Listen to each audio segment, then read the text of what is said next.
Welcome to Kenton Teaches. Enjoy the video.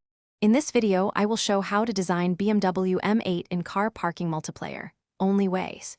Start by loading the BMW M8 in the garage and making a backup copy. Use reference photos and set camera to 1:1 scale for accuracy. Adjust body dimensions first, then tweak wheels, ride height, and aero.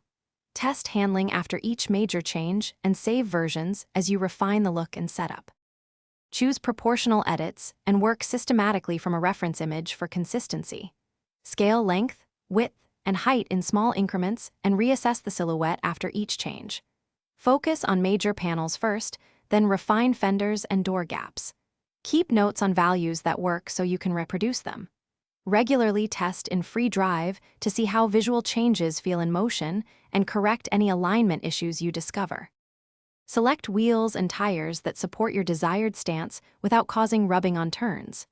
Experiment with offsets and spacers in small steps for a balanced look. Apply paint base layers and then contrast accents on vents, spoilers, and diffusers to emphasize shape. Use detailing like badges and stripes sparingly to avoid clutter.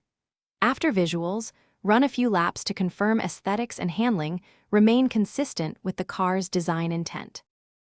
Thanks for watching. Please subscribe if this video was helpful.